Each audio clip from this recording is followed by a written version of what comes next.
نسائكم هن لباس لكم وأنتم لباس لهن علم الله أنكم كنتم تختانون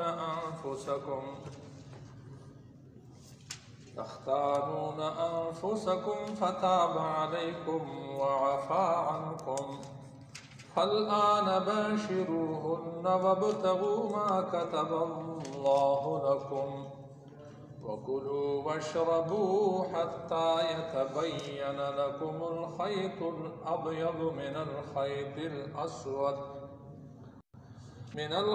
الأسود من الفجر ثم أتموا الصيام إلى الليل ولا تباشروهن وأنتم عاكفون في المساجد تلك حدود الله فلا تقربوها كذلك يبين الله آياته للناس لعلهم يتقون.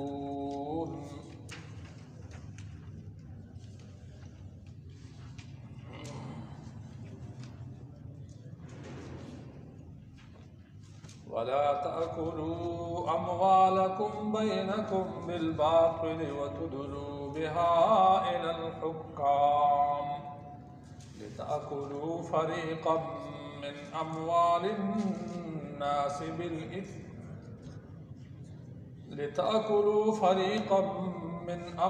الناس بالإثم وأنتم تعلمون.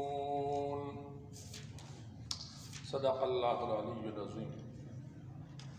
رب اشرح لي صدری ويسر لي امری واحلل عقدۃ من لسانی یفقهوا قولی.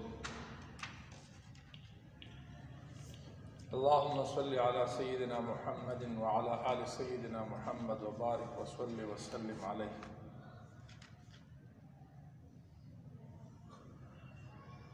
أحل لكم ليلة الصيام الرفث إلى نسائكم. حلال کیا گیا ہے تمہارے لیے لیلۃ الصیام، روزوں کی رات تمہیں الرفث الی نسائکم، بیویوں کے ساتھ مشغول ہونے میں. ہن لباس لکم، وہ لباس ہے تمہارے لیے، وانتم لباس لہن، اور تم ان کا لباس ہو. علم اللہ انکم کنتم تختانون انفسکم، اللہ نے معلوم کیا یا اللہ کو معلوم ہے، اللہ نے جان لیا، انکم کنتم کہ یقیناً تم تھے، تختانون انفسکم کہ اپنے نفسوں کی خیانت کرتے تھے، اپنے نفسوں کے ساتھ خیانت کرتے. فتاب علیکم، سو اس نے تمہاری توبہ قبول فرمائی، تمہارے اوپر رجوع فرمایا. وعفا عنکم، اور تم کو معاف فرما دیا. فالآن باشروہن، سو اب ان سے میل ملاپ کرو، مباشرت کرو. وابتغوا ما کتب اللہ لکم، اور تلاش کرو جو اللہ نے تمہارے لیے مقرر کیا ہے، لکھ دیا ہے. وابتغوا، طلب کرو، ما کتب اللہ لکم، قصد کرو اس کا کہ جو اللہ نے تمہارے لیے لکھ دیا ہے. وکلوا واشربوا، اور کھاؤ اور پیو. حتی یتبین لکم الخیط الابیض من الخیط الاسود من الفجر، حتی یہاں تک کھاؤ اور پیو، یتبینا کہ خوب ظاہر ہو جائے، واضح ہو جائے، لکم تمہارے لیے، تمہارے سامنے، الخیط الابیض سفید تاگا، من الخیط الاسود سیاہ تاگے سے، سفید تاگا سیاہ تاگے سے ممتاز ہو جائے، الگ ہو جائے، خوب واضح ہو جائے. من الفجر، فجر کے وقت، فجر کو، ثم اتم الصیام الی اللیل، پھر تم لوگ پورے کرو روزے کو الی اللیل، رات تک، اس روزے کو رات تک پورا کرو، ولا تباشروہن، اور میل ملاپ نہ کرو ان عورتوں سے، وانتم عاکفون فی المساجد، اس حال میں کہ تم اعتکاف کرنے والے ہو مسجدوں میں، مباشرت نہ کرو ان سے، وَأَنْتُمْ عَاكِفُونَ فِي الْمَسَاجِدِ، اس حال میں کہ تم اعتکاف کرنے والے ہو مسجدوں میں۔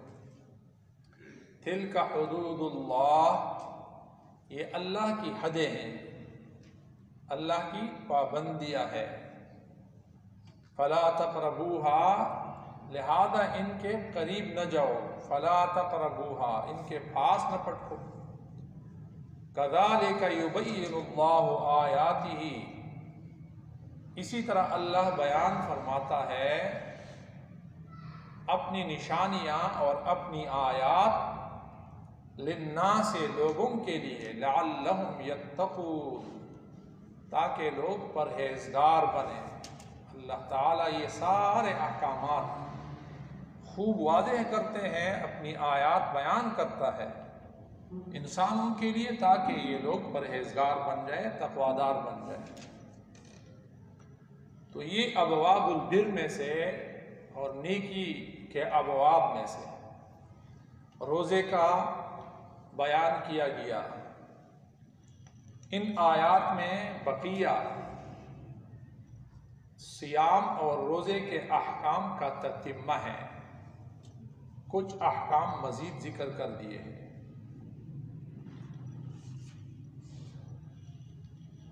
حضرت براء ابن عازب رضی اللہ تعالی عنہ، بخاری شریف کی روایت ہے، اور ان آیات کے شان نزول میں یہ روایت مفسرین نے پیش کی ہے کہ روزوں کی فرضیت کے ابتدائی زمانے میں قانون کے مطابق رسول اللہ صلی اللہ علیہ وسلم کے صحابہ اس پر عمل کرتے تھے کہ جس شخص کا روزہ ہوتا تھا اور افطار کا وقت آ جاتا اور وہ افطار سے پہلے سو جاتا، تو اب پوری رات اور اگلے پورے دن نہیں کھا سکتا تھا، یہ قانون تھا۔ تو یہ گویا کہ اللہ کی طرف سے وہاں باضابطہ یہ حکم آیا نہیں تھا، مدینے میں کوئی تفصیل نہیں آئی تھی، لیکن جس پر وہاں اس سوسائٹی کے اندر عمل ہوتا رہا، پہلے سے روزے کے اندر لوگ اسی طرح کرتے تھے۔ وہاں مولانا سید ابو العالی مودودی رحمہ اللہ نے اس کی یہ تعبیر کی ہے، اور ویسے دل کو لگتی بھی ہے تعبیر،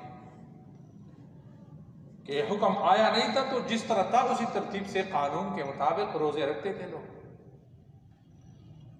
تو لہذا اگر کوئی افطار سے پہلے سو جاتا، اب پوری رات اور اگلے پورے دن وہ کھا نہیں سکتا تھا، یہ قانون تھا، جب تک شام نہ ہو جائے۔ تو یہ واقعہ کہتے پیش آیا کہ قیس ابن سرمہ انصاری رضی اللہ عنہ کا روزہ تھا، کل یہ روایت میں نے ذکر کی تھی۔ افطار کا وقت ہوا تو وہ اپنی بیوی کے پاس آئے، ان سے کہا تمہارے پاس کچھ کھانے کو ہے تیار؟ انہوں نے کہا میرے پاس کچھ نہیں ہے، لیکن میں کہیں سے جا کر تمہارے لیے انتظام کر کے لاتی ہوں۔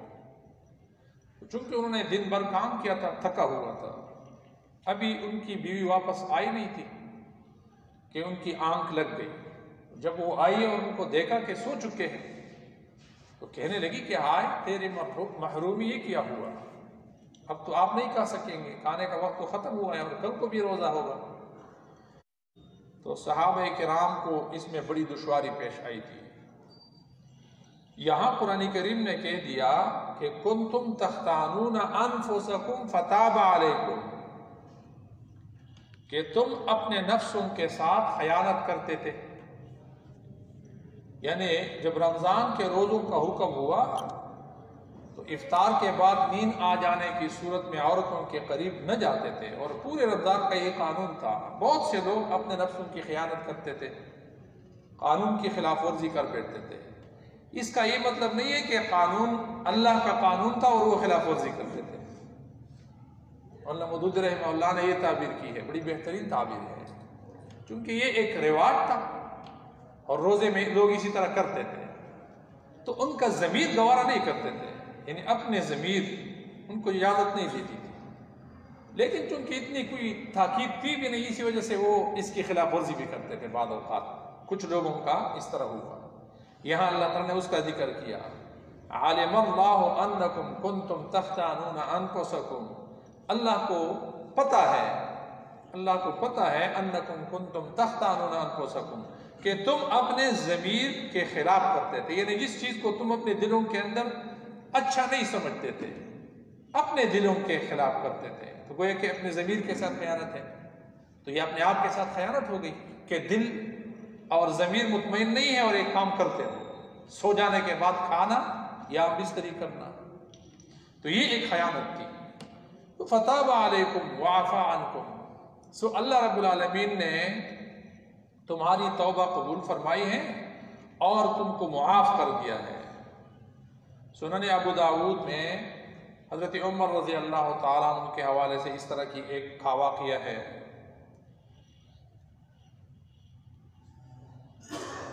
حضرت عمر رضی اللہ تعالیٰ عنہ کے بارے میں یہ بات آئی ہے کہ ایک مرتبہ رات کو رسول اللہ صلی اللہ علیہ وسلم کی خدمت میں حاضر ہوئے اور باتیں کرتے رہے، جب گھر آئے تو دیکھا کہ بیوی سو چکی ہے، اسے جگایا اور پھر انہوں نے کہا کہ میں تو سوئی ہوئی ہوں۔ انہوں نے کہہ دیا کہ آپ غلط کہتی ہیں، گویا کہ آپ صرف مطلب جان چھڑانے کے لیے یہ کہتی ہیں، تو ان کے ذہن میں یہ تھا کہ یہ سوئی نہیں ہے۔ بلکہ یہاں یہ واقعہ اگر یہ حدیث درست ہو، یہ روایت درست ہو، تو مطلب اس کا یہ ہے کہ جو ضمیر کے خلاف اور جو مروج قانون تھا اس کے خلاف مقصود ہے۔ تو کنتم تختانون انفسکم، تم خیانت کرتے ہو اپنی جانوں کے ساتھ، تو فتاب علیکم، لیکن اللہ نے معاف کر دیا۔ تو جنہوں نے بھی کیا، جن سے بھی یہ غلطی ہو گئی یا اپنے ضمیر کے خلاف کر دیا، تو اللہ رب العالمین نے ان کو معاف کر دیا، فتاب علیکم وعفا عنکم، اور اللہ نے تمہارے توبے کو بھی قبول فرمایا اور عفو بھی کر دیا۔ تو اب اس کے بعد ذہن کے اندر کوئی ایسی بات لانا یہ غلط ہے، جبکہ خدا اللہ تعالیٰ نے براہ راست توبے کی قبولیت کا بھی اعلان کر دیا اور عفو کا بھی اعلان کر دیا۔ اب قانون آ گیا کہ فالآن باشروہن وابتغوا ما كتب اللہ لکم، اب کیا کرو، باشروہن، میل ملاپ کرو اور قصد کرو، طلب کرو، ما كتب اللہ لکم، کہ جو اللہ نے تمہارے لیے لکھا ہے، اور مراد اس سے مباشرت ہے۔ ظاہر بات ہے یہ اللہ تعالیٰ نے اسی لیے پیدا کی ہے کہ یہ سکون اور دل جمعی کا باعث ہے۔ سورۃ الاعراف میں اللہ نے ذکر کر دیا اس کا مقصد، لیسکن الیہا، کہ اس کے ذریعے سے سکون تم حاصل کر لیں، لتسکنوا الیہا۔ تو یہ یہاں بھی اشارات کی زبان ہے کہ ہن لباس لکم، وہ تمہارے لیے لباس ہے، وانتم لباس لہن، اور تم ان کے لیے لباس ہو۔ تو لہذا لباس کے بغیر انسان نہیں رہ سکتا، عورتوں سے صبر نہیں کر سکتے ہو، تمہارے لیے ان سے پرہیز کرنا مشکل ہے۔ تو یہ ایک دوسرے کو احتیاط کی کیفیت ہے۔ اور دوسرا اشارہ یہ ہے کہ جس طرح لباس کے ذریعے انسان چھپا ہوا ہوتا ہے، اس کا سطر چھپا ہوا ہوتا ہے، ڈھانپا ہوا ہوتا ہے، اور اس کا جسم محفوظ ہوتا ہے، تو اسی طرح زواج کے ذریعے انسان محفوظ ہوتا ہے۔ البتہ پھر اللہ نے حکم دیا وابتغوا ما كتب اللہ لکم، طلب کرو جو اللہ نے تمہارے لیے لکھ دیا ہے۔ ابن عباس رضی اللہ عنہ فرماتے ہیں کہ اس سے اولاد طلب کرنا مقصود ہے، یعنی اس سے صرف شہوت رانی مقصود نہیں، بلکہ اس کے ذریعے سے اولاد مقصود ہے۔ نکاح کرنے میں نسل بڑھنے کی نیت رکھنی چاہیے، صرف قضاء شہوت مقصود نہیں ہے، یہ تو بنی نوع انسان کی بقا کا ذریعہ ہے۔ صبح صادق تک کھانے پینے کی اجازت مل گئی. کلوا واشربوا حتی یتبین لکم الخیط الابیض من الخیط الاسود من الفجر. اس کے حوالے سے یہ ہے، حضرت سہل بن سعد رضی اللہ تعالیٰ عنہ فرماتے ہیں کہ جب یہ آیت نازل ہوئی تو ابھی یہ آخر میں جو لفظ ہے نا من الفجر، یہ نازل نہیں ہوا تھا، یہ حصہ نازل نہیں ہوا تھا.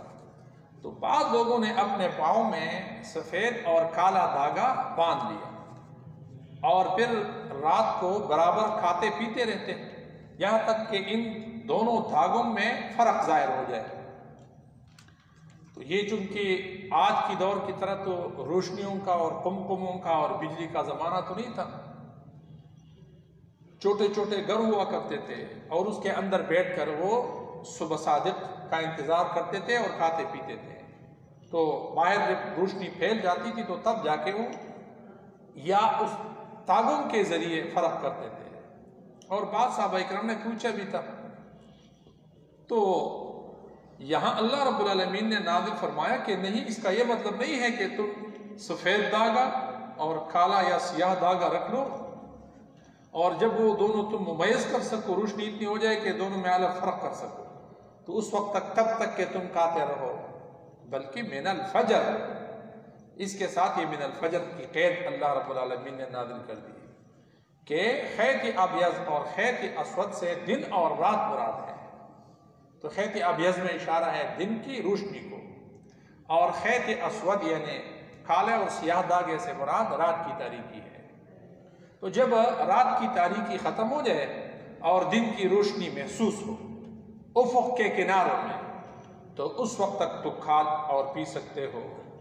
اما عائشہ رضی اللہ تعالیٰ عنہ فرماتی ہے کہ رسول اللہ صلی اللہ علیہ وسلم حالت جنابت میں فجر ہو جاتی تھی اور پھر آپ روزہ رکھ لیتے تھے، اور اس حالت میں روزہ رکھ لیتے ہیں. تو مطلب کیا ہے کہ اس کی وجہ سے روزے کے اوپر کوئی اثر نہیں پڑتا. لہذا فجر تک سفید دھاگے کا مطلب یہ ہے کہ فجر کے سفید روشنی جو افق کے کنارے پر ہوتی ہے. اب چونکہ یہ اسلام کے جو قوانین ہیں نا، یہ آفاقی قوانین ہیں اور یہ عام لوگوں کے لیے ہے. بات سمجھ آ رہی ہے کہ نہیں؟ یہ ان لوگوں کے لیے کہ جو پڑھے لکھے لوگ ہوں، جو کیلنڈر اور ان چیزوں سے واقف ہو اور جن کے پاس یہ وسائل، جدید دنیا کے وسائل ہو، تو ان لوگوں کی نظر میں تو یہ چیز معیوب لگتی ہے اور وہ سمجھتے ہوں گے کہ یہ کس طرح کا حکم ہے. لیکن یہ قانون تو عام قانون ہے، تمام انسانوں کے لیے قانون ہے. تو لہذا وہ اس کے لیے اللہ رب العالمین نے ایسا قانون بیان کر دیا ہے کہ جو عام لوگوں کو بھی پتہ چل سکے. اس لیے خیط ابیض اور خیط اسود کی وضاحت کر دی کہ اس سے مراد دن کی روشنی اور رات کی سیاہی ہے. تو پھر فرمایا حتی یتبین لکم، یہاں تک کہ خوب واضح ہو جائے، روشن ہو جائے تمہارے سامنے روشنی. اس کا مطلب یہ ہوا کہ افطار میں عجلت اللہ کے نبی نے پسند فرمایا ہے کہ جو ہی غروب ہو جائے، اتم الصیام الی اللیل، اس روزے کو پورا کرو رات تک. تو رات جہاں سے شروع ہوتی ہے وہ غروب ہے، تو غروب ہوتے ہی پھر روزہ افطار کرنا چاہیے. اور جو ہی غروب ہو جاتا تھا تو نبی علیہ السلام حکم دیتے تھے کہ آؤ مشروب، ہاں جی ستو لے آؤ، گول کر لاؤ تاکہ میں پی لوں. تو تب رضی اللہ عنہ فرمایا کرتے تھے کہ اب تو روشنی ہے، انہوں کے لیے رات جب یہاں سے شروع ہو جائے تو اب روزے کا حکم ہو گیا ہے کہ روزہ کھول دیا جائے. اسی لیے محدثین اور مفسرین کہتے ہیں کہ روزے میں جو ہی غروب ہو جائے تو پھر خواہ کہ اس میں تاخیر نہیں ہونی چاہیے. جس طرح کہ یہ دوسرے لوگ بہت لیٹ تک خوب سیاہی چھا جائے تو تب جا کے روزہ افطار کرتے ہیں، یہ ٹھیک نہیں ہے. الی اللیل یعنی آخری حد رات ہے، اور رات کا کی ابتدا کہاں سے ہوتی ہے؟ جو ہی سورج غروب ہو جائے بس وہیں پر افطار کیا جائے. یہاں اذان بھی شرط نہیں ہے، ہاں جی کہ اذان ہو جائے، نہیں اذان نہیں ہے، رات کا داخل ہونا یہ شرط ہے. بات سمجھ آ رہی ہے؟ یہ جو بگل بجایا جاتا ہے ویسے یہ بہتر طریقہ نہیں ہے. بگل بجانے کا جو طریقہ جب قریب بندہ جاتا ہے، نزدیک چلا جاتا ہے، تو نبی نے فرمایا کہ عین ممکن ہے کہ یہ قریب جانے کی وجہ سے حرام کے اندر مبتلا ہو جائے. تو اس لیے فرمایا کہ یہ اللہ کی حدیں ہیں، تلک حدود اللہ، یہ اللہ رب العالمین نے حد بندیاں مقرر کر دی ہیں، تو فلا تقربوها، ان کے نزدیک نہ جانا. نزدیک جاؤ گے تو عین ممکن ہے کہ اس میں واقع ہو جاؤ گے. جس طرح روزے میں جب بندہ کلی کرتا ہے یا ناک میں پانی ڈالتا ہے تو اس صورت میں منع کیا گیا ہے نا کہ بہت زیادہ مبالغہ اس میں نہ کیا جائے. جی استنشاق میں اور کلی کرنے میں زیادہ مبالغہ نہ کریں. وَبَالَغَ فِي الْإِسْتِنشَاقِ إِلَّا أَن تَكُونَ صَائِمًا، اگر روزے سے ہو تو پھر اس میں مبالغہ نہیں کرنا. کہیں ایسا نہ ہو جائے کہ آپ اگر ایسا کریں گے تو اس کے نتیجے میں پانی اندر چلا جائے گا اور روزہ ٹوٹ جائے گا. اسی لیے قریب نہیں جانا حدوں کے. وَلَا تَأْكُلُوا أَمْوَالَكُمْ بَيْنَكُمْ بِالْبَاطِلِ وَتُدْلُوا بِهَا إِلَى الْحُكَّامِ لِتَأْكُلُوا فَرِيقًا مِّنْ أَمْوَالِ النَّاسِ بِالْإِثْمِ وَأَنْتُمْ تَعْلَمُونَ. وَلَا تَأْكُلُوا أَمْوَالَكُمْ، اور تم مت کھایا کرو اپنے مالوں کو، بینکم آپس میں، بالباطل باطل ذرائع سے، ناحق ذریعوں سے، وَتُدْلُوا بِهَا إِلَى الْحُكَّامِ، اور نہ لے جاؤ، پیش نہ کرو مالوں کو إِلَى الْحُكَّامِ، حاکموں کی طرف، ان مالوں کو حاکموں کی طرف نہ لے جاؤ، نہ پیش کرو. لِتَأْكُلُوا، کس لیے؟ تاکہ تم کھا جاؤ، فریقا من اموال الناس، ایک حصہ لوگوں کے مالوں میں سے. لِتَأْكُلُوا، تاکہ تم کھاؤ، فریقا ایک حصہ، من اموال الناس لوگوں کے مالوں میں سے. کیسے کھاؤ؟ بالاسم، گناہ کے ساتھ. وَأَنْتُمْ تَعْلَمُونَ، حالانکہ تم جانتے ہو. تو اس آیت میں یہ حکم دیا جا رہا ہے کہ دیکھو یہ نماز، روزہ، روزوں کے احکامات، اللہ کی حدیں بیان کی جا رہی ہیں. یہ عبادات تو کرتے ہو، لیکن کہیں ایسا نہ ہو جائے کہ ان عبادات کو کرتے ہوئے جو تمہاری زندگی کے باقی دیگر معاملات ہیں وہ خراب ہو جائیں. تو توجہ درمیان میں کہ وَلَا تَأْكُلُوا أَمْوَالَكُمْ بَيْنَكُمْ بِالْبَاطِلِ، آپس میں ایک دوسرے کے مالوں کو باطل طریقوں سے، ناجائز طریقوں سے مت کھایا کرو. باطل طریقے پر کسی کا مال حاصل کرنے اور اپنے استعمال میں لانے سے منع فرمایا ہے.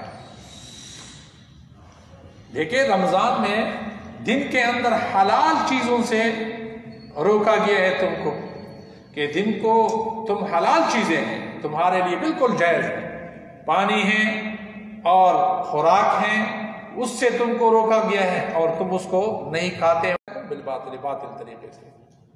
باطل طریقے سے مطلب کیا ہے؟ یعنی حرام ذرائع سے، جی شرعاً جو جائز نہیں ہو. مثلا طیب نفس سے اور خوشی سے کوئی آپ کو نہیں دیتا، کسی نے آپ کو بخوشی ہدیہ کیا، یا شریعت کے مطابق آپ نے تجارت کی، کسی کے مال سے فائدہ اٹھایا، تو یہ تو تمہارے لیے حلال ہے. لیکن اس کے علاوہ حرام طریقوں سے تم حاصل کرتے ہو تو وہ ممنوع قرار دیا گیا، باطل طریقوں سے منع قرار دیا. اور اس کی ایک صورت جو عام طور پر مشہور ہے اس کو ذکر کر دیا، وَتُدْلُوا بِهَا إِلَى الْحُكَّامِ، اور نہ لے جاؤ ان کو حاکموں کی طرف. ادلا کہتے ہیں کنویں میں ڈول ڈالنے کو، لوٹا ڈالنے کو اور پھینکنے کو، ارخا کو. تو لہذا مطلب کیا ہے کہ کسی کے مال پر تم نے دعویٰ کیا کہ یہ میرا ہے، اور حاکم کو پھر رشوت دے کر اس کو ثابت کرنے کے اور اپنے حق میں فیصلہ کرانے کی کوشش کرتے ہو، تو یہ باطل طریقہ ہے، ایسا نہ کیا کرو.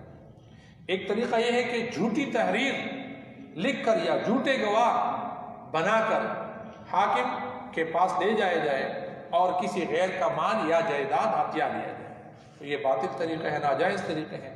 عام طور پر معاشرے کے اندر اسی کا چلن ہے، جی کہ ہم اہل ایمان بھی یہاں آ کر یہاں تو روزہ رکھتے ہیں، جی نمازیں بھی پڑھتے ہیں، لیکن وہاں جا کر پھر ہم یہ بھول جاتے ہیں کہ یہ بھی تو اللہ کا حکم ہے، یہ بھی تو حرام ہے کہ ہم ناجائز طریقوں پر دوسروں کو مال نہ دیں، رشوت دے کر دوسروں کا حق حاصل کرنا یہ حرام ہے۔ حرام کا لقمہ کیوں حاصل کریں؟ جیسے کسی حکومت نے قانون بنا دیا کہ فلاں فلاں اشخاص کا مال زبردستی لے کر فلاں فلاں قسم کے آدمیوں پر تقسیم کر دیا جائے، تو یہ بھی ناجائز۔ کسی کے میراث میں سے کسی کا حق ہے اور وہ نہ دیا جا رہا ہے اور اس کو کھایا جا رہا ہے تو یہ حرام ہے، ہرگز حلال نہیں ہوگا۔ کئی صورتیں ہو سکتی ہیں اس کی۔ تو باہر کے یہ یاد رکھے کہ مالک یوم الدین، جس کو ہم بادشاہ کہتے ہیں روز جزا کا، اس کے حضور پیش ہونا ہے۔ لہذا یہ جتنے بھی ذرائع سے لوگ ایک دوسرے کے مال ناجائز ذریعے سے حاصل کرتے ہیں اور کھاتے ہیں، ان کو اللہ سے ڈرنا چاہیے۔ حضرت ام سلمہ رضی اللہ تعالیٰ عنہ سے روایت ہے کہ رسول اللہ صلی اللہ علیہ وسلم نے ارشاد فرمایا کہ میں انسان ہی ہوں، میں کیا ہوں؟ انسان ہوں، اور تم میرے پاس جھگڑے لے کر آتے ہو، معاملات تنازعات لے کر آتے ہو، اور ممکن ہے کہ تم میں سے ایک آدمی دوسرے کے مقابلے میں اپنی حجت کو بڑھ چڑھ کر بیان کر دے، ہاں تیز ہو، ترار ہو، اپنی بات صحیح طریقے سے پیش کر سکتا ہو، زبان دراز ہو، اور میں اس کے مطابق فیصلہ کر لوں اس کے لیے، اور کوئی چیز ان کو اس کی بات سن کر اس کو دے دو، جبکہ حقیقت میں یہ فیصلہ غلط ہو، تو کہتے ہیں جس کے لیے میں اس کے بھائی کے مال میں سے کسی چیز کا کوئی فیصلہ کر دوں تو اسے چاہیے کہ وہ ہرگز نہ لے، اگرچہ میں پیغمبر ہوتے ہوئے اس کے لیے فیصلہ کر لو اور ان کے دلائل سے میں مطمئن ہو جاؤں، لیکن حقیقت میں اس کا ہو نہ، تو چاہیے کہ وہ نہ لے، اس لیے کیونکہ میں اس کے لیے آگ کا ایک ٹکڑا کاٹ کر دے رہا ہوں، آگ کا ایک ٹکڑا کاٹ کر دے رہا ہوں، بخاری شریف کی حدیث ہے۔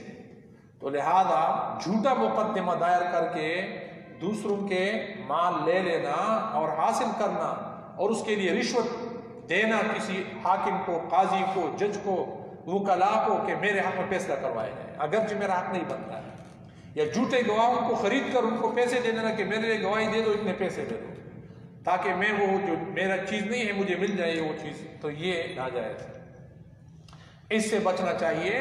یہ جہنم کے ٹکڑے ہیں، جو جتنا لینا چاہے لے، اپنے لیے بڑھا دیں۔ تو باہر کے فرمایا وَتُدْلُوا بِهَا إِلَى الْحُكَّامِ، اور تم اس کو پیش کرتے ہو حاکموں کے سامنے، لِتَأْكُلُوا تاکہ تم کھاؤ فَرِيقًا مِّنْ أَمْوَالِ النَّاسِ، لوگوں کے مال میں سے ایک حصہ کھاؤ۔ ایک حدیث میں ہے کہ رسول اللہ صلی اللہ علیہ وسلم نے ارشاد فرمایا کہ جو شخص کسی ایسی چیز کا دعویٰ کرے جو اس کی نہیں ہے تو وہ شخص ہم میں سے نہیں ہے، اور وہ اپنا ٹھکانہ دوزخ میں بنا لے۔ یہ مسلم شریف کی حدیث ہے نہیں اس کا، اور اس کا دعویٰ کرتا ہے اور اس کو حاصل کرنے کی کوشش کرتا ہے، تو اللہ کے نبی نے فرمایا کہ یہ شخص ہم میں سے نہیں ہے۔ تو چلو ہم میں سے نہیں ہے، کیا ہوگا؟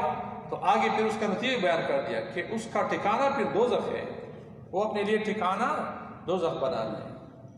تو لہذا ان لوگوں کو چاہیے کہ جنہوں نے اپنی زندگی کا مشغلہ بنایا ہوا ہے، عدالتوں کے اندر جھوٹی قسمیں کھاتے ہیں، جھوٹی گواہیاں دیتے ہیں، کوئی پتہ نہیں ہوتا، مقدمات دائر کرتے ہیں اور لوگوں کے مال کھاتے ہیں، ان لوگوں کو اللہ کے عذاب سے ڈرنا چاہیے۔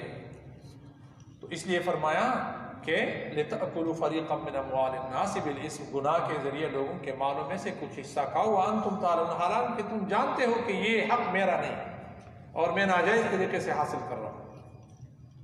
يَسْأَلُونَكَ عَنِ الْأَهِلَّةِ، وہ لوگ آپ سے پوچھتے ہیں عن الأهلة، چاندوں کے بارے میں، چاندوں کے بارے میں آپ سے سوال کرتے ہیں۔ اہلہ ہلال کی جمع ہے، ہلال وہ چاند کے جو بالکل ابتدا میں نظر آ جائے اور اس وقت لوگ آواز اٹھائے کہ وہ چاند ہے، اس کو ہلال کہتے ہیں، رب الصوت کو ہلال کہتے ہیں۔ تو چونکہ جو ہی چاند ابتدا میں نظر آ جاتا ہے تو اس وقت لوگ کہتے ہیں کہ چاند نظر آ گیا۔ تو یہ چاندوں کے بارے میں سوال کرتے ہیں۔ قُلْ هِيَ مَوَاقِيتُ لِلنَّاسِ وَالْحَجِّ، اللہ کے نبی آپ کہہ دیجئے یہ لوگ جو سوال کرتے ہیں ان لوگوں سے کہہ دیں یا مواقیت للناس، یہ اوقات مقررہ ہے، یہ مقررہ اوقات ہے للناس لوگوں کے لیے، والحج اور حج کے لیے۔ یہ چاند کے جو ہے مختلف کیفیت ہے، یہ اوقات مقررہ ہیں اور حج کے لیے بھی اس کے ذریعے سے تم وقت معلوم کرتے ہو۔ وَلَيْسَ الْبِرُّ بِأَن تَأْتُوا الْبُيُوتَ مِن ظُهُورِهَا، اور نیکی یہ نہیں ہے کہ تم گھروں میں آؤ ان کی پچھواڑوں میں سے، بِأَن تَأْتُوا الْبُيُوتَ، یہ کہ تم آؤ البیوت اپنے گھروں میں، من ظہورها ان کے پچھواڑوں کی طرف سے، وَلَكِنَّ الْبِرَّ مَنِ اتَّقَى، لیکن نیکی یہ ہے کہ کوئی شخص تقوی اختیار کرے، پرہیزگاری اختیار کرے۔ وَلَكِنَّ الْبِرَّ مَنِ اتَّقَى، حقیقی نیکی اور اصل نیکی یہ ہے کہ جو اللہ سے ڈرے، اللہ تعالیٰ سے ڈرنا اور تقوی اختیار کرنا، یہ نیکی ہے۔ وَأْتُوا الْبُيُوتَ مِنْ أَبْوَابِهَا، اور آ جاؤ اپنے گھروں کی طرف دروازوں سے، وَأْتُوا الْبُيُوتَ، اور آیا کرو اپنے گھروں کے اندر، لیکن کہاں سے؟ مِنْ أَبْوَابِهَا، گھروں کے دروازوں سے آیا کرو۔ وَاتَّقُوا اللَّهَ، اور اللہ سے ڈرو، لَعَلَّكُمْ تُفْلِحُونَ، تاکہ تم کامیاب ہو جاؤ۔ وَاتَّقُوا اللَّهَ لَعَلَّكُمْ تُفْلِحُونَ، تاکہ تم کامیاب ہو جاؤ۔ تفسیر در منصور میں جلد نمبر 1 میں یہ روایت نقل کی گئی ہے، حضرت معاذ بن جبل رضی اللہ تعالیٰ عنہ اور ثعلبہ رضی اللہ عنہ نے عرض کیا، یا رسول اللہ، یہ چاند چھوٹا بڑا کیسے ہوتا ہے؟ اول باریک تاگے کی طرح ظاہر ہو جاتا ہے، پھر بڑھتے بڑھتے بڑا چاند بن جاتا ہے اور گول ہو جاتا ہے، اور پھر اس کے گول بننے کے بعد گھٹتے گھٹتے باریک ہو جانا شروع ہو جاتا ہے، اور شروع میں جیسا تھا ویسے ہی آخر میں پھر ہو جاتا ہے۔ تو اس کے سوال پر یہ آیت نازل ہوئی کہ جب انہوں نے پوچھا وَيَسْأَلُونَكَ عَنِ الْأَهِلَّةِ، تو یہ مختلف چاندوں کے بارے میں انہوں نے سوال کیا نا، کہ پہلے اس طرح ہوتا ہے، اس کے بعد پھر اس طرح ہوتا ہے، پھر اس کے بعد اس طرح ہوتا ہے، پھر مکمل ہو جاتا ہے، پھر گھٹنا شروع ہو جاتا ہے، تو یہ مختلف چاند ہو گیا نا، تو اس لیے الأهلة ذکر کیا۔ تو یہ جواب اللہ رب العالمین نے دے دیا کہ یہ لوگ آپ سے پوچھتے ہیں، تو جواب یہ دے دیا کہ یہ چاند لوگوں کے لیے اوقات مقررہ بتانے کے لیے ہیں، یہ اوقات مقررہ بتلاتے ہیں، اور حج کا وقت بھی اس کے ذریعے سے معلوم کیا جاتا ہے۔ یہ دو چیزیں انہوں نے اجمالی طور پر ذکر کر دی۔ شریعت اسلامیہ میں چاند کے مہینوں کا اعتبار ہے، چاند کے مہینوں کا اعتبار، یعنی قمری حساب سے جو ہم گنتی کرتے ہیں وہ ایسے معتبر ہے شریعت مطہرہ کے اندر، اور اس اعتبار سے سال کے 12 مہینے جب گزر گئے تو پورا سال شمار ہوگا۔ اسی کے ذریعے سے لوگ ایک دوسرے کے ساتھ نیٹے رکھتے ہیں، قرض کی ادائیگی کے لیے ایک دوسرے کو لین دین کرتے ہوئے۔ شمسی مہینوں کے اعتبار سے سال گزر جانے پر زکوٰۃ واجب نہیں ہوتا، بلکہ قمری مہینوں کے حساب سے ہوتا ہے، تو زکوٰۃ ایک فریضہ ہے جی، یہ بھی اب قمری مہینوں کے حساب سے زکوٰۃ دیں گے، کیونکہ شمسی مہینوں کے حساب سے اگر کوئی زکوٰۃ دیتا ہے تو کہتے ہیں کہ 36 سال جب گزر جائے تو پھر ایک مہینہ، بلکہ 36 مہینوں کے بعد 1 سال کی زکوٰۃ کی ادائیگی میں کمی رہ جائے گی۔ اس کی وجہ یہ ہے شمسی سال قمری سال سے 10 دن بڑا ہوتا ہے، شمسی حساب سے یہ جو جنوری فروری کے حساب سے ہوتا ہے تو یہ 10 دن بڑا ہوتا ہے، تو لہذا اسی لیے قمری حساب سے زکوٰۃ دینی پڑتی ہے۔ اور لوگ یہ جو آنے والا رمضان ہے اجی، تو رجب میں بھی لوگ زکوٰۃ دیتے ہوتے ہیں اور رمضان میں بھی دیتے ہیں، تو اس وجہ سے اس کو بھی زکوٰۃ کا مہینہ کہا جاتا ہے اور اس کو بھی زکوٰۃ کا مہینہ کہا جاتا ہے، تو اس کے ذریعے سے یہ معلوم ہوتا ہے۔ اسی طرح اس کے ذریعے سے شریعت کے دیگر احکام بھی، مثلا کسی عورت کا شوہر فوت ہو جاتا ہے تو عدت وفات گزارتی ہے، تو ان کے لیے عدت وفات بھی 4 ماہ 10 دن ہے، اور اگر کوئی عورت جن کو طلاق دی جاتی ہے اس کے لیے پھر وہ بھی 3 بیماریاں ان کو موقع ہوتا ہے، اور اگر کسی کو بیماری نہیں آتی، بوڑھی ہو گئی ہے یا یہ ہے کہ ان کے بچے نہیں ہوتے ہیں اور بیماری نہیں آتی، تو ایسی صورت میں پھر اس کے لیے 3 ماہ قمری مہینے شمار ہوتے ہیں، تو یہ شمسی مہینے نہیں ہوں گے۔ تو لہذا حضرت عبداللہ ابن عمر رضی اللہ تعالیٰ عنہ نے روایت کیا کہ رسول اللہ صلی اللہ علیہ وسلم نے ارشاد فرمایا ہے کہ چاند دیکھ کر رمضان کے روزے رکھو اور چاند دیکھ کر رمضان کے روزے رکھنا ختم کر دو. اگر چاند نظر نہ آئے تو 30 روزوں کی گنتی پوری کر دو. مسلم شریف کی حدیث ہے. یعنی اگر 29ویں شعبان گزر گیا اور پھر چاند نظر نہیں آیا تو اب گنتی کیا کرو؟ 30 دن پورے کر لو شعبان کے.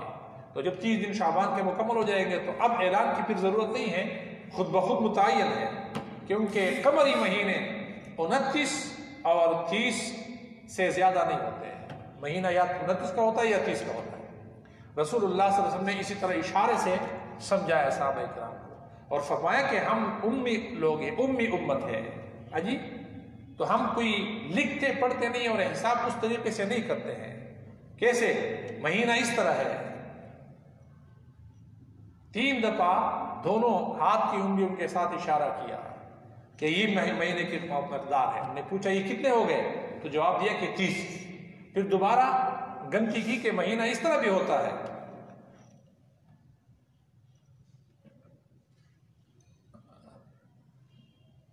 اس طرح یعنی 2 دفعہ 10 انگلیاں اور تیسری دفعہ 1 انگلی کو نیچے کر کے 9 انگلیاں کر دی اور فرمایا کہ مہینہ اس طرح بھی ہوتا ہے. تو چنانچہ 29 کی طرف اشارہ کر دیا. اس کا مطلب یہ ہے کہ قمری حساب سے جو مہینوں کا شمار ہوتا ہے وہ 30 اور 29 کا ہوتا ہے. لہذا اس میں شک کی کوئی ضرورت نہیں ہے. چاند نظر آ گیا تو ہم اس کے مکلف ہے کہ روزہ رکھ لیں, چاند نظر نہیں آیا تو ہم اس کے مکلف نہیں ہیں. البتہ یہ ہے کہ دیکھنے کے لیے طریقہ پھر کیا ہو وہ الگ تفصیلات ہے جس کا یہ موقع نہیں ہے. تو چونکہ دینی امور کو قمری مہینوں سے متعلق کیا گیا ہے اور اسی میں آسانی ہے, اسی لیے اللہ نے فرمایا کہ وَيَسْأَلُونَكَ عَنِ الْأَهِلَّةِ. دوسری جگہ سورۃ قمر میں اللہ فرماتے ہیں هُوَ الَّذِي جَعَلَ الشَّمْسَ ضِيَاءً وَالْقَمَرَ نُورًا وَقَدَّرَهُ مَنَازِلَ لِتَعْلَمُوا عَدَدَ السِّنِينَ وَالْحِسَابَ. اللہ رب العالمین نے یہ اس کے لیے مختلف منزلیں اور پڑاؤ مقرر کر دیے چاند کے لیے. یہ کیوں؟ لِتَعْلَمُوا عَدَدَ السِّنِينَ کہ اس کے ذریعے سے تم سالوں کا شمار معلوم کر سکو کہ یہ پلان کا 1 سال 2 سال 3 سال یہ ہو گئے ہیں. والحساب اور دیگر حسابات بھی اس کے ذریعے سے تم معلوم کرو. باقی جو چیزیں ہوتی ہیں نا عوام کے لیے ان کا سمجھنا مشکل ہوتا ہے, کیلنڈر ان کا سمجھنا, جو طریقہ یافتہ دنیا کے اندر چیزیں ہوتی ہیں, اس لیے عام احکام اسلام بیان کرتا ہے.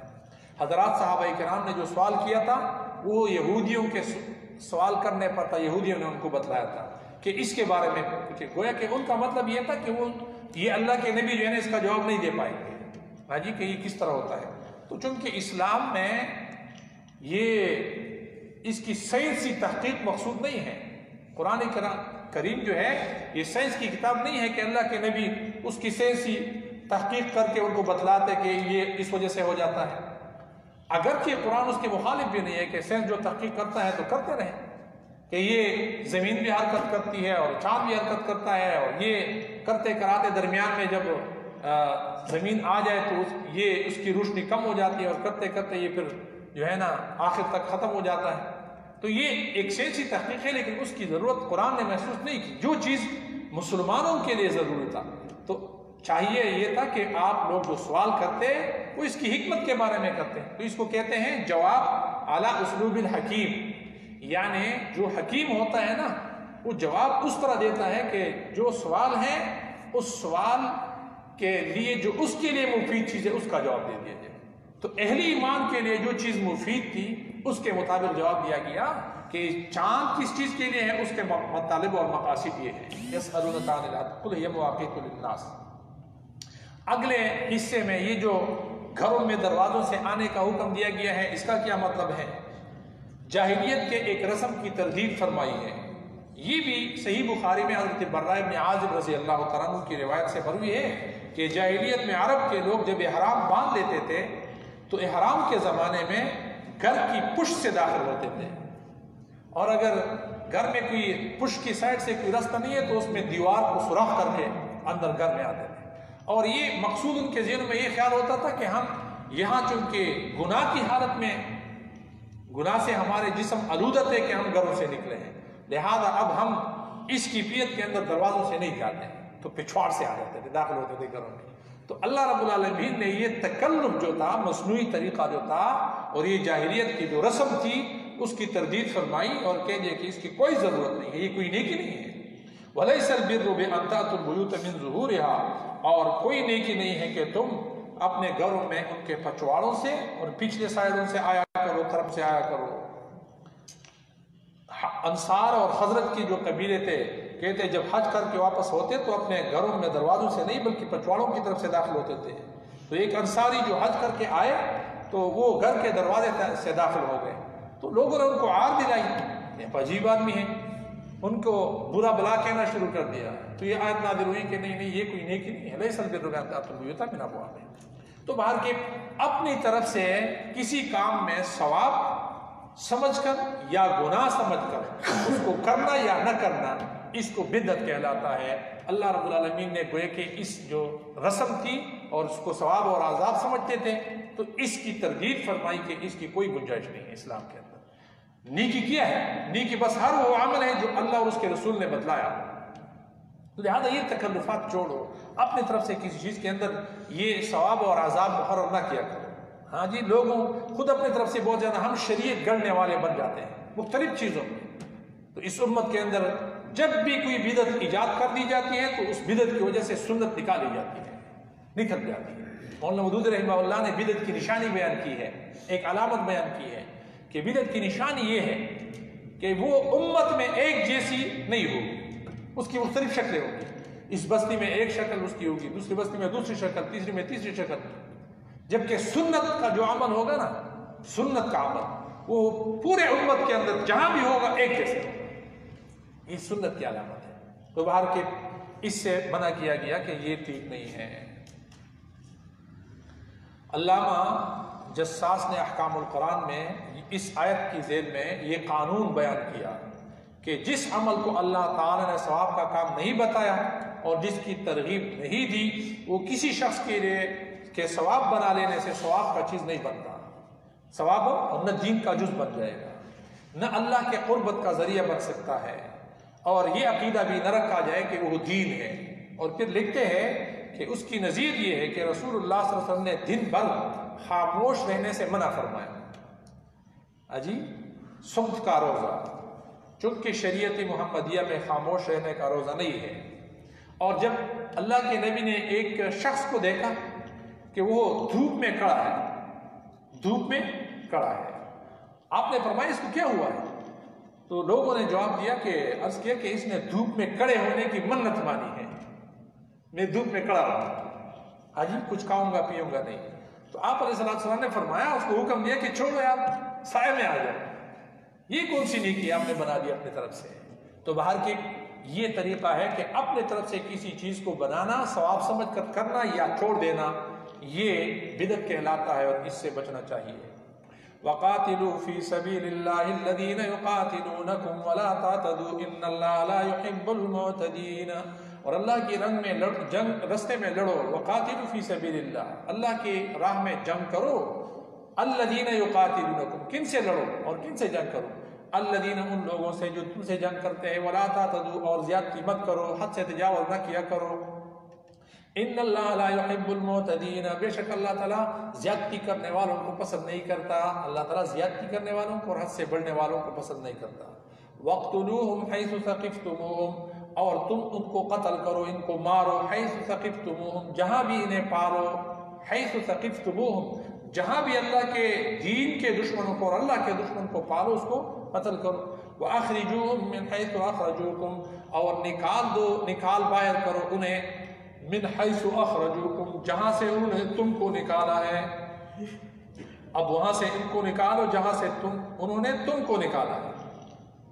والفتنة اشد من القتل، اور فتنہ قتل سے بھی زیادہ سخت گناہ ہے۔ شرک اور کفر اور فساد زمین میں پھیلانا اور کرنا، یہ قتل سے بھی بڑھ کر فتنہ ہے، قتل سے بھی بڑھ کر فتنہ ہے۔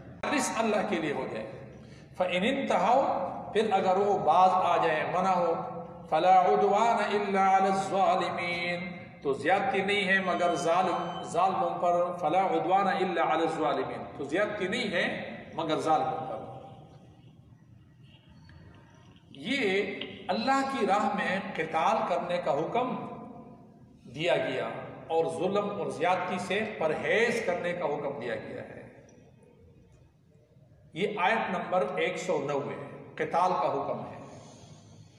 ہجرت سے مدینہ منورہ میں ہجرت سے پہلے جہاد باللسان اور جہاد بالقرآن اور دعوت کے ذریعے جدوجہد کرنے کا حکم تھا اور عملاً ان کے ساتھ لڑنے کی اجازت نہیں تھی. وَجَاهِدْهُمْ بِهِ جِهَادًا كَبِيرًا حضور نبی اکرم صلی اللہ علیہ وسلم اور صحابہ کرام جو لوگ ایمان لائے تھے اگرچہ وہ لوگ ان پر زیادتیاں بھی کرتے تھے لیکن حکم یہ تھا کہ ان کو سمجھانا ہے، عقائد بتلانے ہیں اور صبر کرنے ہیں، برداشت کرنی ہے. قتال کا حکم نہیں تھا، صبر کا حکم تھا. لہذا پھر جب حضور نبی اکرم صلی اللہ علیہ وسلم مدینہ منورہ تشریف لے گئے تو پھر اللہ رب العالمین نے اہل ایمان کو قتال کی اجازت دی. قتال کی اجازت دی. اس میں دو طرح کی روایات ہیں. ابن جریر طبری، ابن عباس اور عماد الدین ابن کثیر نے قول نقل کیا ہے کہ پہلی وہ آیت جو قتال کے بارے میں نازل ہوئی ہے وہ سورۃ حج کی آیت ہے، آیت نمبر 39. اور دوسری آیت یہ قتال کے بارے میں جو نازل ہوئی ہے سورۃ البقرہ کی. امام قرطبی نے یہ نقل کیا ہے. لیکن ایک اور روایت یہ بھی ہے جو ابو العالیہ سے مروی ہے اور دوسرے متعدد تابعین سے مروی ہے کہ اول آیت جو قتال کے بارے میں نازل ہوئی ہے وہ یہ آیت ہے، حج والی نہیں ہے بلکہ یہ آیت ہے. اور امام قرطبی رحمہ اللہ فرماتے ہیں کہ یہ قول اکثر کا ہے، یعنی اکثر مفسرین کی یہ رائے ہے. تو اس کی کیا تطبیق ہے؟ یعنی پہلی آیت قتال کے بارے میں نازل ہونے والی یہ آیت ہے یا سورۃ حج کی ہے؟ دونوں کی کیا تطبیق ہے؟ تو امام قرطبی رحمہ اللہ نے تطبیق یہ کی ہے کہ سورۃ حج والی جو آیت ہے جس میں قتال کا حکم معلوم ہو رہا ہے وہاں نفسی اجازت دی گئی ہے. اذن للذین، اجازت دی گئی ہے ان لوگوں کو کہ جن کو مارا جا رہا ہے اور جن کے اوپر ظلم کیا جا رہا ہے. تو وہاں اجازت دی گئی ہے حج سورۃ حج میں. اور پھر یہاں عملاً قتال کا حکم دیا گیا. وَقَاتِلُوا فِي سَبِيلِ اللَّهِ الَّذِينَ يُقَاتِلُونَكُمْ اور قتال کرو، اللہ کی راہ میں جنگ کرو ان لوگوں سے جو تم سے جنگ کرتے ہیں. کہتے ہیں ہجرت کے 6 سال صحابہ کرام رسول اللہ صلی اللہ علیہ وسلم کے ساتھ جب مدینے سے مکہ روانہ ہوئے اور مکہ معظمہ قریب آیا تو حدیبیہ کے مقام پر مشرکین نے ان کو روکا، مکہ معظمے میں داخل نہیں ہونے دیا. اور اس کے بعد پھر معاہدہ کیا گیا اور معاہدے میں شرائط رکھ دیے گئے اور صلح اس بات پر ہو گئی کہ اس سال عمرہ آپ نہیں کریں گے، واپس چلے جائیں گے اور اگلے سال یعنی سن 7 ہجری کو آپ تشریف لائیں گے اور وہ بھی آئیں گے تو مشروط طور پر آئیں گے. اس حال میں آئیں گے کہ تمہارے پاس جو تلواریں ہوں گی وہ نیاموں کے اندر ہوں گی اور 3 دن قیام کریں گے اور عمرہ کر کے پھر واپس جائیں گے. تو اس کو عمرۃ القضاء کہتے ہیں. تو جب عمرۃ القضاء کے لیے صحابہ کرام آ رہے تھے تو ان کے ذہنوں کے اندر یہ خدش تھی کہ اب یہ ذی القعدہ کا مہینہ تھا اور آئندہ سال ماہ ذی القعدہ ہی میں عمرہ کی قضاء کے وقت نبی علیہ الصلوۃ والسلام تشریف لائے تھے. اور ذی القعدہ کا مہینہ یہ ان 4 مہینوں میں سے ہے کہ جو محترم مہینے ہیں، اس میں جنگ کی اجازت نہیں ہے. حضرت عبداللہ ابن عباس سے مروی ہے کہ رسول اللہ صلی اللہ علیہ وسلم عمرۃ القضاء کے لیے اپنے صحابہ کے ساتھ جب تشریف لائے تو یہ اندیشہ ہوا صحابہ کرام کو کہ ممکن ہے قریشی مکہ صلح کی شرطوں کی خلاف ورزی کر لے. انہوں نے ہم سے معاہدہ تو کیا تھا لیکن ظاہر بات ہے کفار ہیں، مشرکین ہیں اور اس مرتبہ بھی ہمیں مسجد حرام تک نہ جانے دیں اور جنگ پر آمادہ ہو جائیں، جنگ کرنا شروع کر دیں۔ تو اگر ایسا کرے تو ہم تو جنگ کے ارادے سے نہیں جا رہے ہیں، تو کہیں ایسا نہ ہو جائے کہ یہ ہمارے اوپر غالب آ جائے، ہاں جی، تو ہمیں پھر جنگ کا اقدام کرنا پڑے گا۔ اور یہ مہینہ تو وہ مہینہ ہے کہ جس میں جنگ کرنا حرام ہے، ممنوع ہے، تو ہم جوابی کارروائی اگر نہیں کرتے تو مغلوب ہو جائیں گے۔ تو یہ ذہن میں سوال آیا تھا، تو اس پر اللہ رب العالمین نے یہ آیت نازل فرمائی کہ نہیں، وَقَاتِلُوا فِي سَبِيلِ اللَّهِ الَّذِينَ يُقَاتِلُونَكُمْ، اللہ کی راہ میں جنگ کرو اور لڑو ان لوگوں سے جو تم سے جنگ کرتے ہیں۔ إِنَّ اللَّهَ لَا يُحِبُّ الْمُعْتَدِينَ، اللہ تعالیٰ تجاوز کرنے والوں کو پسند نہیں کرتے۔ صرف تجاوز کرنے سے اللہ نے منع فرمایا۔ تجاوز کرنے اور حد سے بڑھنے سے کیا مراد ہے؟ مثلا مسلح کرنا ہے، کسی مقتول کے ناک، کان اور ہاتھ پاؤں کاٹنے، انگلیاں کاٹنے، یہ اس کی صورت بگاڑنے سے اللہ نے منع فرمایا، اللہ کے نبی نے منع فرمایا۔ اسی طرح مال غنیمت میں خیانت کرنے سے یہ بھی تجاوز ہے۔ عورتوں، بچوں اور بوڑھوں پر ہاتھ اٹھانے سے اہل ایمان کو روکا گیا ہے کہ ان پر ہاتھ نہیں اٹھائیں گے، یا وہ بڑے اور بزرگ کے جن کی جز و رایہ نہ ہو، یعنی جنگ کے لیے رائے دینے والے لوگ نہ ہوں۔ اگر جنگ میں وہ کام آنے والے ہو، رائے دیتے ہو، اگرچہ بوڑھے ہو، تو ایسی صورتوں کے میں پھر اس کو بھی معاف نہیں کیا جائے گا۔ تو یہ فرمایا کہ وَلَا تَعْتَدُوا إِنَّ اللَّهَ لَا يُحِبُّ الْمُعْتَدِينَ، بے شک اللہ تعالیٰ تجاوز کرنے والوں کو پسند نہیں کرتا۔ اور فرمایا کہ وَاقْتُلُوهُمْ، انہیں قتل کرو، حَيْثُ ثَقِفْتُمْ، ان کے ساتھ جنگ کرو، حَيْثُ ثَقِفْتُمُوهُمْ، جہاں بھی تم ان کو پالو، وَأَخْرِجُوهُمْ مِنْ حَيْثُ أَخْرَجُوكُمْ، اور انہیں نکال دو جہاں سے تم کو انہوں نے نکالا ہے۔ وَالْفِتْنَةُ أَشَدُّ مِنَ الْقَتْلِ، اور فتنہ قتل سے زیادہ سخت ہے۔ تو فتنے سے کیا مراد ہے؟ یہ شرک اور کفر، یہ فتنہ ہے۔ یہ در حقیقت اسلام تو امن کا دین ہے اور اس میں تو سلامتی کا دین ہے، جی اسلام نام ہی امن کا ہے، محبت کا نام ہے۔ تو جنگ تو خود ریزی ہوتی ہے، اس میں تو نفوس قتل کیے جاتے ہیں اور لوگ مارے جاتے ہیں، لیکن یہ پھر اجازت کیوں دی گئی ہے، حکم کیوں دیا گیا کہ تم مارو اور جنگ کرو، لڑو؟ یہ اس لیے تاکہ ظلم کا خاتمہ ہو جائے، ظلم کا خاتمہ ہو جائے۔ قتال ظلم کے خاتمے کے لیے ہے اور عدل کو نافذ کرنے کے لیے، انصاف کو نافذ کرنے کے لیے۔ وَلَوْلَا دَفْعُ اللَّهِ النَّاسِ، اللہ رب العالمین اگر اسی طرح بعض انسانوں کو بعض دوسروں کے ذریعے دفع نہ کرتا تو کیا ہو جاتا؟ یہ جتنے بھی عبادت خانے ہیں، خواہ مشرکوں کے، یہودیوں کے ہیں، نصرانیوں کے ہیں، گرجے ہیں، یہ سارے یہ ویران کیے جاتے، مسجدیں بھی ڈھا دی جاتی۔ تو یہ اس کے لیے فساد کو ختم کرنے کے لیے اور دور کرنے کے لیے اللہ نے اس کا حکم دیا ہے۔ سر سید احمد خان جو کہ علی گڑھ کے بانی تھے، اور مرزا غلام احمد قادیانی، انہوں نے بھی انگریزوں کے کرنے پر ڈنڈورا پیٹنا شروع کر دیا تھا کہ یہ جو اقدامی جہاد ہیں اور جنگ ہیں یہ ممنوع ہے اور اس کی اجازت اسلام میں نہیں ہے۔ ہاں جی، بس صرف ڈیفینسیو جنگ جو ہے وہ جائز ہے۔ مولانا مودودی رحمہ اللہ نے اس کا جواب دیا الجہاد فی الاسلام میں، یہ غلط ہے۔ جنگ کی تین قسمیں ہیں، ایک مصلحانہ جہاد اور جنگ ہے، اور ایک ہے مدافعانہ جہاد اور جنگ، اور ایک وہ جنگ ہے جو شبہات اور اعتراضات اسلام کے اوپر کیے جاتے ہیں اس کے خلاف جہاد کرنا۔ یہ تینوں جہاد امت کے لیے اس کا حکم ہے اور ہر موقع کے مطابق اس کی اجازت ہوگی اور وہ کریں گے۔ تو یہاں بھی یہ کہہ دیا گیا کہ وَالْفِتْنَةُ أَشَدُّ مِنَ الْقِتَالِ، فتنہ قتل سے بھی زیادہ سخت ہے۔ کیا مطلب ہے؟ یعنی حرم کے اندر شرک کرنا، بت پرستی کرنا، یہ فتنہ ہے، تو اس فتنے کی سرکوبی کرنا، اس کے لیے اگر کسی کو مارا جائے تو قتل سے وہ زیادہ سخت ہے، اسی لیے قتال کی اجازت ہے۔ وَلَا تُقَاتِلُوهُمْ عِنْدَ الْمَسْجِدِ الْحَرَامِ حَتَّى يُقَاتِلُوكُمْ فِيهِ، یہ جو حکم دیا گیا کہ وہ جو سوال ان کے ذہنوں میں تھا کہ مسجد حرام میں ہم جائیں گے، روح ہم اگر ماریں گے تو یہ تو حرام ہے، مسجد حرام کے اندر تو جنگ نہیں لڑی جا سکتی ہے۔ تو اللہ نے حکم دیا کہ ٹھیک ہے، اگر وہ مسجد حرام کی حرمت کا خیال رکھتے ہیں تو تم بھی رکھو، اگر وہ پہل نہیں کرتے ہیں، تمہارے ساتھ معاہدہ ہے اور معاہدے کا خیال رکھتے ہوئے تم سے نہیں لڑتے تو تم بھی رکھو۔ اس لیے فرمایا وَلَا تُقَاتِلُوهُمْ، ان کے ساتھ جنگ نہ کرو، عند المسجد الحرام، مسجد حرام کے پاس، حَتَّى يُقَاتِلُوكُمْ فِيهِ، جب تک کہ وہ تم سے اس میں خود نہ لڑیں۔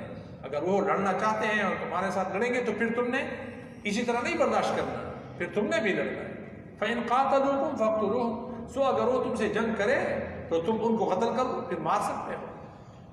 كَذَلِكَ جَزَاءُ الْكَافِرِينَ، اسی طرح بدلہ ہے کافر لوگ۔ فَإِنِ انْتَهَوْا، سو اگر وہ بات آ جائے تو فَإِنَّ اللَّهَ غَفُورٌ رَحِيمٌ، بے شک اللہ تعالیٰ بخشنے والا مہربان ہے۔ تو بہرکیف یہ قتال کا حکم تھا، اور صحیح بخاری شریف میں رسول اللہ صلی اللہ علیہ وسلم نے ارشاد فرمایا کہ مجھے یہ حکم ہوا کہ لوگوں سے اس وقت تک قتال کرتا رہوں جب تک کہ وہ لا الہ الا اللہ کو نہ مانے۔ جب انہوں نے اس کو کہا، یہ کلمہ کہہ لیا، تو وہ مجھ سے اپنے خونوں اور اپنے مالوں کو انہوں نے بچا لیا۔ ان کا خون بھی ہم سے محفوظ ہو گیا اور ان کے مال بھی ہم سے محفوظ ہو گئے۔ ہاں، اگر اسلام کا قانون ان کے خونوں اور ان کے مالوں کے بارے میں جاری کرنا ضروری ہوا تو اور بات ہے، البتہ ان کا حساب اللہ کے ذمے ہے، اللہ پر ہے۔ کیا مطلب؟ یعنی کوئی شخص اگر ظاہراً اسلام قبول کر لے، لا الہ الا اللہ کا اقرار کر لے اور کہہ دے کہ میں مسلمان ہوا، تو ہم اس کو قتل نہیں کریں گے، آگے اس کا حساب اللہ کے سپرد ہے۔ دل سے اسلام قبول نہ کیا ہو تو ہمیں کیا پتہ، اور آخرت کے دائمی عذاب میں مبتلا ہوتا ہو تو ہمیں تو نہیں معلوم ہے، دلوں کا حال تو اللہ کو معلوم ہے، ظاہر کے پابند ہے۔ اس لیے فرمایا کہ اگر وہ تمہارے خلاف لڑتے ہیں تو تم بھی لڑو، وَقَاتِلُوهُمْ حَتَّى لَا تَكُونَ فِتْنَةٌ وَيَكُونَ الدِّينُ لِلَّهِ، ان سے لڑو یہاں تک کہ فتنہ باقی نہ رہے۔ تو کب تک جنگ کرنی ہے؟ جب تک فتنہ باقی نہ رہے، شرک باقی نہ رہے، اور اللہ کا کلمہ اور اللہ کا بول بالا نہ ہو جائے، بغاوت ختم نہ ہو جائے، یہ باغی ختم نہ ہو۔ حقیقتاً اللہ کی راہ میں جہاد کرنے والا وہی ہوتا ہے جو اللہ کی بات کو بلند کرنے کے لیے قتال کرے۔ احادیث کے اندر رسول اللہ صلی اللہ علیہ وسلم سے جب پوچھا گیا کہ کیا ایک شخص اگر مال غنیمت کے لیے قتال کرتا ہے، شہرت کے لیے قتال کرتا ہے، لڑتا ہے، تو یا بہادری کے لیے لڑتا ہے، تو اس میں سے کون سا اللہ کے راستے میں ہے؟ تو نبی علیہ السلام نے فرمایا کہ ان میں سے کوئی بھی اللہ کے راستے میں مجاہد نہیں ہے اور لڑنے والا نہیں ہے۔ ان میں سے وہ شخص اللہ کے راستے میں ہوگا جو فی سبیل اللہ، اللہ کے کلمے کو بلند کرنے کے لیے لڑتا ہے۔ اجی کہ اللہ کا کلمہ بلند ہو، اونچا ہو، تو وہ شخص فی سبیل اللہ ہے اور فی سبیل اللہ لڑنے والا ہے۔ فَإِنِ انْتَهُوا فَلَا عُدْوَانَ إِلَّا عَلَى الظَّالِمِينَ، سو اگر یہ کافر اور مشرک اسلام قبول کر لے تو پھر ان کا قتل کرنا جائز نہیں ہے۔ بعض آئے تو پھر اب زیادتی نہیں ہوگی، إِلَّا عَلَى الظَّالِمِينَ، مگر ان لوگوں کے اوپر کہ جو ظالم ہیں۔ الشہر الحرام بالشہر الحرام والحرمات قصاص، حرمت والے مہینہ حرمت والے مہینے کے عوض میں ہے۔ الشہر الحرام بالشہر الحرام، حرمت والا مہینہ حرمت والے مہینے کے عوض اور بدلے میں۔ والحرمات قصاص، اور حرمتیں جو ہیں یہ معاوضے کی چیزیں ہیں، بدلے کی چیزیں ہیں۔ والحرمات، اور حرمتیں جتنی بھی ہیں، قصاص، یہ بدلے کی چیزیں ہیں، معاوضے کی چیزیں ہیں۔ فَمَنِ اعْتَدَىٰ عَلَيْكُمْ فَاعْتَدُوا عَلَيْهِ، سو جو شخص تم پر زیادتی کرے تو اس پر تم بھی زیادتی کرو، فَاعْتَدُوا عَلَيْهِ، اس پر زیادتی کرو، لیکن بِمِثْلِ مَا اعْتَدَىٰ عَلَيْكُمْ، جتنی زیادتی اس نے تم پر کی ہے، جتنی زیادتی انہوں نے تم پر کی ہے تو بدلہ تمہارے لیے جائز ہے کہ ان پر اتنی زیادتی کرو۔ وَاتَّقُوا اللَّهَ، اللہ تعالیٰ سے ڈرتے رہو، وَاعْلَمُوا، جان رکھو، یقین رکھو، أَنَّ اللَّهَ مَعَ الْمُتَّقِينَ، کہ اللہ ڈرنے والوں کے ساتھ ہے، کہ اللہ رب العالمین کی مدد پرہیزگار لوگوں کے ساتھ ہے۔ یہ صلح کی شرطوں کے مطابق جب نبی کریم صلی اللہ علیہ وسلم اپنے صحابہ کرام کی معیت میں سن 7 ہجری میں عمرۃ القضاء کے لیے تشریف لے گئے تو ذی القعدہ کا مہینہ تھا۔ مشرکین مکہ سے مسلمانوں کو خطرہ بھی تھا لڑنے کا کہ وہ معاہدے کی پاسداری نہیں کریں گے اور ہمارے اوپر حملہ آور ہو جائیں گے، تو اگر انہوں نے حملہ کیا تو حرمت والے مہینے میں اور حرم میں جنگ کرنی پڑے گی۔ جی، اور ایسے مکان اور زمان میں دونوں کی حرمت میں فرق آ جائے گا، اب کیا کر لیں، کیا کریں گے؟ تو اللہ رب العالمین نے کہہ دیا کہ الشہر الحرام بشہر الحرام، محترم حرمت والا مہینہ حرمت والے مہینے کے عوض میں ہے۔ اگر وہ ذی القعدہ کے حرمت کا خیال رکھتے ہیں اور تمہارے اوپر ہاتھ نہیں اٹھاتے تو تم بھی نہ اٹھا، حرمت کا خیال رکھ لو۔ لیکن والحرمات قصاص، جتنی بھی حرمتیں ہیں، یہ جو حرمتیں تم نے مقرر کر دی ہیں آپس میں ایک دوسرے کے ساتھ یا اللہ کی طرف سے آلریڈی پہلے ہیں، یہ تو بدلے کی چیزیں ہیں، معاوضے کی چیزیں ہیں۔ تو اگر آپ کا دشمن اس حرمت کو پامال نہیں کرتا تم بھی پامال نہ کرو۔ لیکن اگر وہ حرمتوں کو پامال کرتے ہیں تو یہ تو ہاں جی، تو اسی کی طرف سے جوابی کارروائی کرنے اور دفاع کرنے کا کی اجازت بھی آپ کو دی گئی ہے۔ خدا تو ایک ہی ہے، اللہ تو ایک ہی ہے، تو جس رب نے یہ حرمت قائم کی ہے کہ ذی القعدہ اور یہ 4 مہینے جو محترم مہینے ہیں اس کی حرمت کا خیال رکھنا ہے، اس میں جنگ نہیں کرنا، یا بیت اللہ شریف اور حدود حرم یہ محترم ہے اور اس کی حرمت کا خیال رکھنا ہے، اس کو پامال نہیں کرنا، تو یہ تب تک ہے کہ جب یہ اس رب نے اجازت دی۔ اب اگر کوئی اس کو پامال کرتے تو اسی رب کا یہ حکم ہے کہ تم پہ اس کا بدلہ اور معاوضہ کی چیز ہے تو اس کا بدلہ لے سکتے ہو، اس میں مقابلہ کر سکتے ہو، اپنے دفاع میں کر سکتے ہو، اس لیے کہہ دیا فَمَنِ اعْتَدَى عَلَيْكُمْ فَاعْتَدُوا عَلَيْهِ بِمِثْلِ مَا اعْتَدَى عَلَيْكُمْ، جو شخص تم پر زیادتی کرے تو اس پر اتنی ہی زیادتی کرو جتنی زیادتی اس نے تم پر کی ہے۔ ہاں جی، تو لہٰذا یہاں اعتداء اس معنی میں ہے، یہ مشابہتاً اعتداء ہے، ظاہر بات ہے آپ کے اوپر جو کیا جا رہا ہے وہ تو زیادتی ہے نا، ظلم ہے، اعتداء ہے، اب اس کے مقابلے میں جو آپ کرتے ہیں وہ اعتداء تو نہیں ہے لیکن چونکہ اس کے بدلے میں ہے اسی لیے مشابہتاً اس کو بھی اعتداء کہا گیا۔ سمجھ آ رہی ہے کہ نہیں؟ اسلام تو تجاوز حد سے بڑھنے کا حکم نہیں دیتا نا، تو اس کو کیسے اللہ کہتے ہیں کہ تم بھی زیادتی کرو حد سے؟ اس کا مطلب یہ نہیں ہے، چونکہ وہ زیادتی کرتے حد سے بڑھ رہے ہیں تو چپ اس کے جواب تم کر رہے ہو، تو جواب کو مشابہتاً تجاوز کہا گیا اور اعتداء کہا گیا، ورنہ حقیقت میں تجاوز نہیں ہے، یہ تو بدلہ ہے۔ وَاتَّقُوا اللَّهَ وَاعْلَمُوا أَنَّ اللَّهَ مَعَ الْمُتَّقِينَ، اللہ سے ڈرو اور جان رکھو کہ اللہ تعالیٰ کی مدد پرہیزگار لوگوں کے ساتھ ہوا کرتا ہے۔ تو بدلہ لینے میں اور ہر موقع پر گناہ سے بچو اور اللہ سے ڈرو، جس چیز کی اجازت نہیں ہے اسے نہ کرو اور جس چیز کی اللہ نے اجازت دی ہے اس کو کرو، تقوی اختیار کرو، تقوی اختیار کرنے والوں کا بہت بڑا مقام ہے۔ وَأَنفِقُوا فِي سَبِيلِ اللَّهِ، اللہ کے راستے میں خرچ کیا کرو، وَأَنفِقُوا فِي سَبِيلِ اللَّهِ، دیکھیں جنگ لڑی جاتی ہے تو وہ مال کے بغیر نہیں لڑی جاتی ہے، اور اللہ کا بول بالا کرنے کے لیے مال کی قربانی دینی پڑتی ہے، تو غیر مسلم دشمنان دین، دشمنان اسلام اور اللہ کے جو دشمن ہیں وہ اگر مال خرچ کرتے ہیں، سرمایہ خرچ کرتے ہیں تو تم کیوں نہیں خرچ کرو؟ وَأَنفِقُوا فِي سَبِيلِ اللَّهِ، اور اللہ کے راستے میں خرچ کرو، وَلَا تُلْقُوا بِأَيْدِيكُمْ إِلَى التَّهْلُكَةِ، اور نہ ڈالو اپنے ہاتھوں کو ہلاکت میں، جی وَلَا تُلْقُوا، نہ ڈالا کرو بِأَيْدِيكُمْ اپنے ہاتھوں کو إِلَى التَّهْلُكَةِ ہلاکت میں، اللہ کے راستے میں نہیں لڑتے ہو، جہاد نہیں کرتے ہو، مال خرچ نہیں کرتے ہو، تو اس کا تو مطلب یہ ہے کہ تم ہلاک ہو جاؤ گے، یہ تو ہلاکت کے راستے پر تم چل پڑے ہو۔ تو مالوں کی دیکھ بھال کے لیے گھروں میں بیٹھنے میں ہلاکت ہے، تو ہمیں حکم ملا کہ جہاد کرو، جہاد کرنے کا ہمیں حکم مل گیا۔ حضرت ابو ایوب انصاری رضی اللہ تعالیٰ عنہ موت آنے تک برابر اللہ کی راہ میں جہاد کرتے رہے۔ سنن ترمذی نے اس آیت کی تفسیر میں اس واقعے کو نقل کیا ہے، شان نزول میں نقل کیا ہے۔ تو در حقیقت جہاد بہت بڑی چیز ہے اور اس میں بہت بڑی عزت اللہ نے رکھی ہے، ہاں جی، اس کے ذریعے اللہ تعالیٰ مدد کرتا ہے اور مسلمانوں کو غلبہ عطا کرتا ہے۔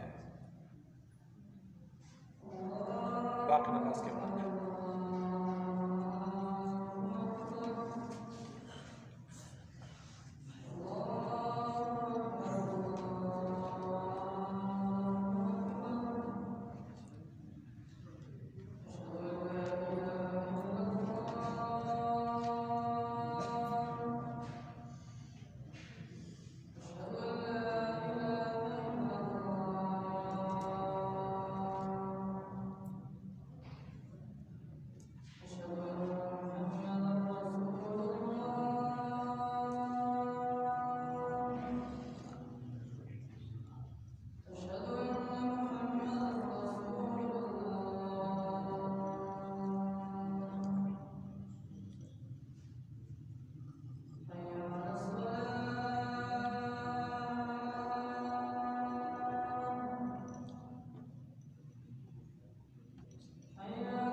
حضرت ابوبکر صدیق رضی اللہ تعالیٰ عنہ روایت فرماتے ہیں، معجم الاوسط میں نقل ہے، ما ترک قوم الجہاد الا عمهم اللہ بالعذاب، جس قوم نے جہاد کو چھوڑ دیا اس پر اللہ تعالیٰ عام عذاب بھیج دیں گے۔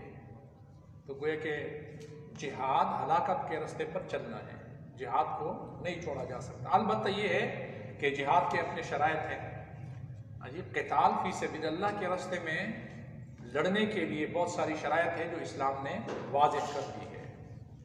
یہ جو آیت ہے کہ وَلَا تُلْقُوا بِأَيْدِيكُمْ إِلَى التَّهْلُكَةِ، کہ تم اپنے ہاتھوں ہلاکت میں اپنے آپ کو نہ ڈالو، تو اس کا ایک مقصد تو وہ ہے جو حضرت ابو ایوب انصاری رضی اللہ تعالیٰ عنہ کی روایت شان نزول میں نقل کی ہے، لیکن الفاظ عام ہیں۔ یہاں یہ تو نہیں کہا گیا نا، الفاظ عام ہیں، تو مفسرین نے اس کا مصداق بیان کیا ہے کہ کون سے اور چیزیں ایسی ہے کہ جو اس آیت کے مصداق بنتے ہیں اور جس میں اہل ایمان سے تقاضا کیا جا رہا ہے کہ تم اپنے آپ کو ہلاکت میں نہ ڈالو، یہ کام کرتے ہوئے۔ تو مثالیں جو بیان کر دی گئی ہیں، بہت ساری صورتیں بیان کی ہیں۔ مثلا مال کے خرچ کرنے میں اسراف کرنا، یہ بھی اپنے آپ کو اور اپنے جانوں کو ہلاکت میں ڈالنا ہے۔ اسراف کرنا، بے جا خرچ کر دینا، یا حلال ذریعے معاش کو ضائع کر دینا۔ ایک شخص کے پاس معاش کا حلال ذریعہ ہے، اس کو چھوڑ دیتا ہے، تو یہ بھی ہلاکت میں ڈالنے کا راستہ ہے، اپنے آپ کو ہلاکت میں ڈال رہا ہے۔ کیوں؟ ظاہر بات ہے حلال کا ذریعہ معاش کو اگر آپ نے ضائع کر دیا تو حرام کی طرف جائیں گے، تو حرام کی طرف جائیں گے تو خود اپنے آپ کی ہلاکت کی باعث اور عذاب کا سامنا کرنا پڑے گا۔ اسی طرح ایک شخص اپنے آپ کو مارتا ہے، خودکشی کرتا ہے، کسی بھی طریقے سے خودکشی کرتا ہے، کہ جس کے لیے سزا یہ ہے کہ ایسا شخص کے جو دنیا میں اس طرح خودکشی کرتا ہے تو قیامت میں اس کا عذاب یہ ہوگا کہ وہی عمل ہمیشہ کے لیے کرتا رہے گا، اپنے آپ کو اسی طریقے سے قتل کرتا رہے گا اور لوگوں کے سامنے رسوا ہوگا۔ تو یہ بھی گویا کہ اپنے آپ کو ہلاکت میں ڈالنے کے بعد۔ اسی طرح قصدن اور عمدن ایسے کام کرنا جس میں ہلاکت ہو، جو ہلاکت کے باعث ہو، تو یہ بھی وَلَا تُلْقُوا بِأَيْدِيكُمْ إِلَى التَّهْلُكَةِ میں آتا ہے۔ جن مواقع میں مال خرچ کرنا فرض یا واجب ہے، وہاں خرچ کرنے سے جان چھڑانا، یہ بھی ہلاکت میں اپنے آپ کو ڈالنا ہے۔ اسی طرح گناہوں میں مبتلا رہنا اور گناہوں کو ترک نہ کرنا، مسلسل گناہوں کے اوپر گناہ کرنا، حالانکہ پتہ ہے کہ گناہ معصیت اللہ تعالیٰ کی نافرمانی یہ عذاب کا ذریعہ بنتا ہے، تو لہذا یہ بھی اپنے آپ کو ہلاکت میں ڈالنے ہیں۔ تو یہ سارے مفاہیم لوگوں نے بیان کر دیا۔ آخر میں اللہ نے کہہ دیا وَأَحْسِنُوا إِنَّ اللَّهَ يُحِبُّ الْمُحْسِنِينَ، اور احسنوا یہ امر کا صیغہ ہے، باب افعال سے ہے، احسان حسن سے ہے، یعنی حسن خوبی اور اچھائی کو احسان کہتے ہیں۔ احسان کسی کام کو عمدہ طریقے پر کرنے کو کہتے ہیں، خوبی کے ساتھ، حسن اور خوبی کے ساتھ کسی کام کو پائے تکمیل تک پہنچانا، یہ احسان ہوتا ہے۔ یعنی کوئی بھی عمل جو نیک عمل ہے، ان کے شرائط آداب کا خیال رکھنا تاکہ صفت احسان اس کے اندر پیدا ہو جائے، تو اس کو احسان احادیث کے اندر بھی کہا گیا ہے، یہاں بھی حکم دیا گیا۔ حجی نبی اکرم صلی اللہ علیہ وسلم سے جب جبریل امین علیہ السلام نے پوچھا کہ مل احسان، تو نبی علیہ السلام نے جواب دے دیا کہ ان تعبد اللہ کانک تراہ فانہ یراک فان لم تکن تراہ فانہ یراک، کہ تو اللہ کی بندگی اس انداز سے کرے کہ گوئے کہ تو اللہ کو دیکھ رہا ہے، اور اگر یہ نہیں ہے تو پھر یہ تو کم از کم آپ کے ذہن میں ہو تو میرا رب مجھے دیکھ رہا ہے۔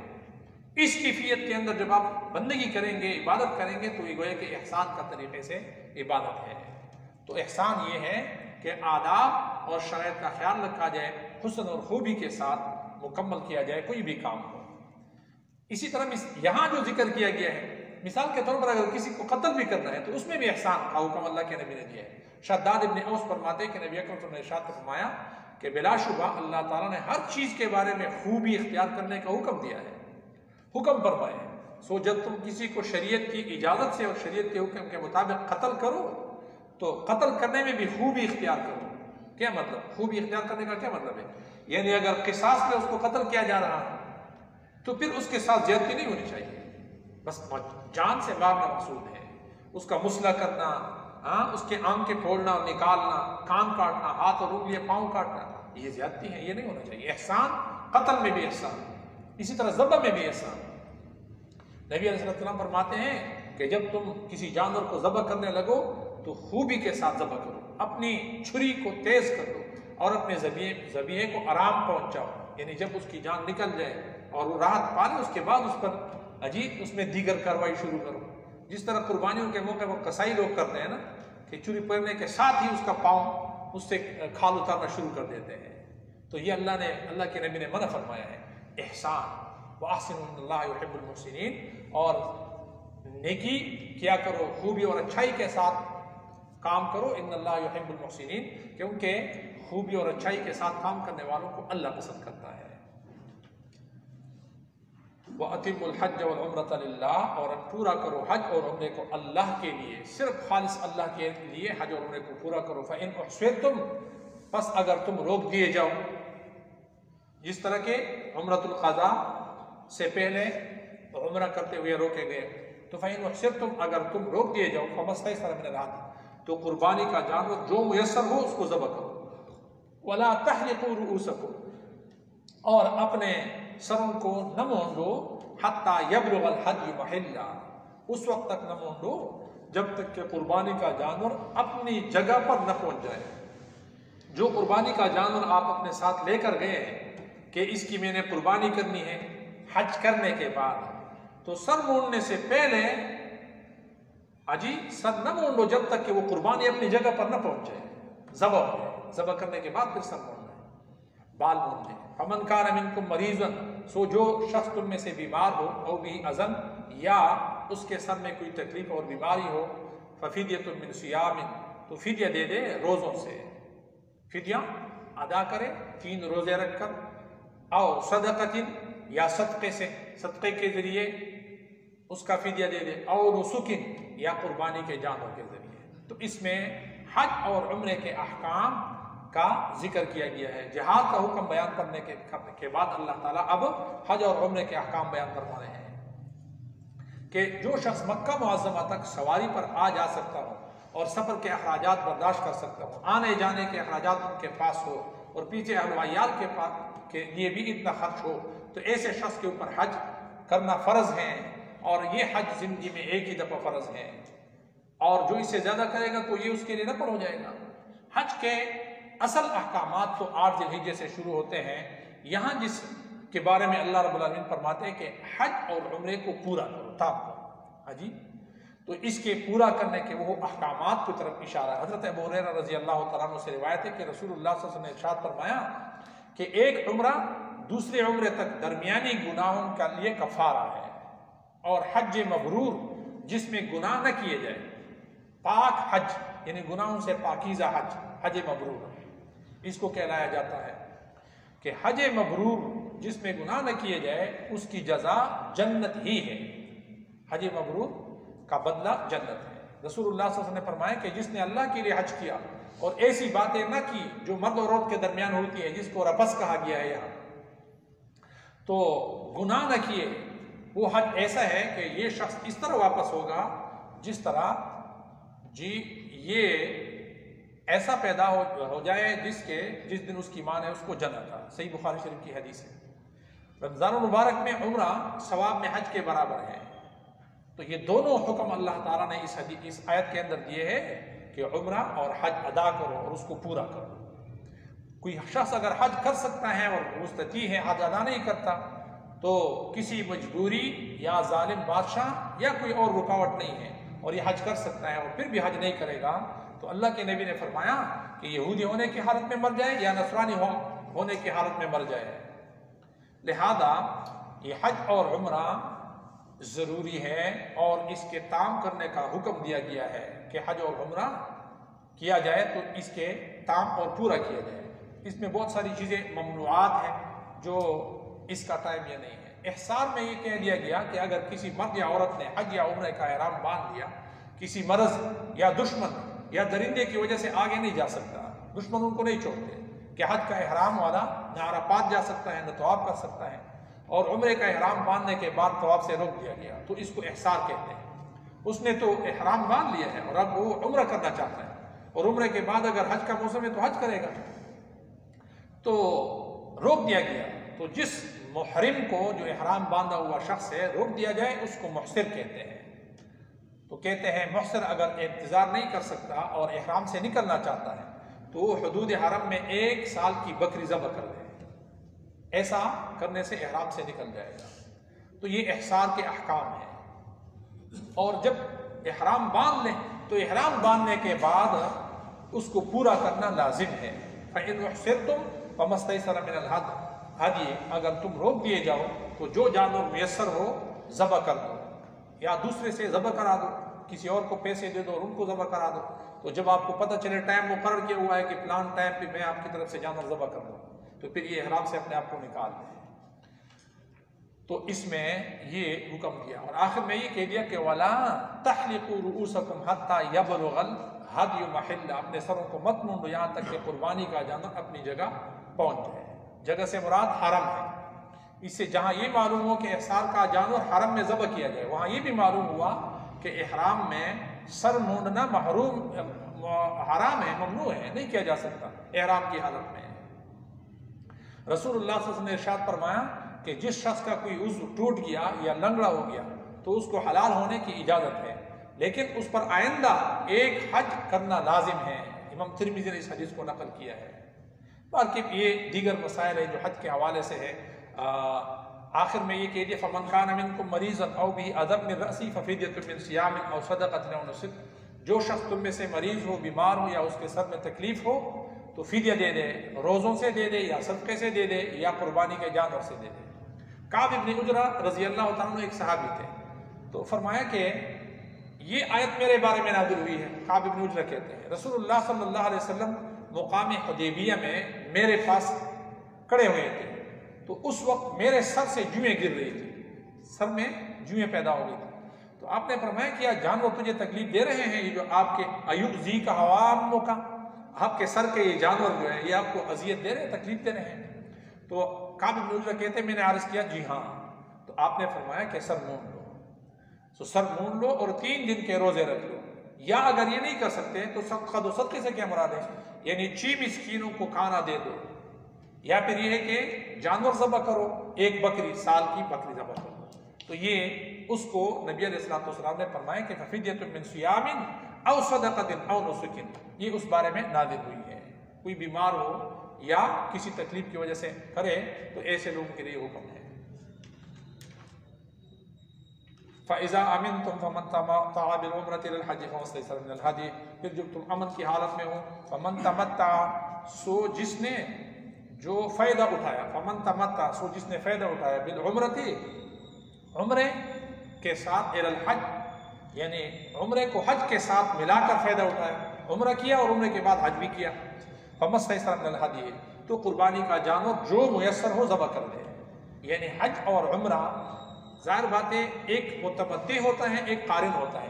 متمتع اس کو کہتا ہے کہ حاجی باہر سے چلا جائے، احرام باندھ لے، اور احرام باندھنے کے بعد عمرہ کر لے، عمرے کے بعد پھر اپنے آپ کو حلال کر دے، اور پھر جب حج کے دن ایام آ جائے تو دوبارہ احرام باندھ لے اور حج کر لے، تو اس کو متمتع کہتے ہیں۔ اس کو کیا کہتے ہیں؟ متمتع، کہ ایک سفر میں اس نے عمرہ بھی کیا اور حج بھی کیا، اس کو متمتع کہتے ہیں۔ تو ظاہر بات ہے اس کے اوپر دم شکر واجب ہے کہ اللہ نے اس کو اتنا بڑا مقام دے دیا ہے اور اللہ نے بڑا انعام کیا ہے، اس کے شکر کے طور پر یہ وہاں قربانی جانور ذبح کرے گا۔ اور وہ قربانی جو اس کے علاوہ ہوتی ہیں وہ دوسری ہے، وہ بھی واجب ہوتی ہے۔ اور ایک ہوتا ہے قارن۔ قارن کس کو کہتے ہیں؟ حاج قارن کو کہتے ہیں کہ احرام حج کے دنوں میں جا کر باندھ لے اور عمرہ کرے، عمرے کے بعد احرام نہ کھولے، اسی احرام کے اندر رہے، اس کی پابندیوں کا خیال رکھتے ہوئے اس احرام میں رہے، اور جب حج کے دن ہو جائے تو حج کے احکام بھی پورا کر لیں، اور پھر حج کے احکام پورا کرنے کے بعد اپنے آپ کو حلال کر دیں اسی ایک احرام سے۔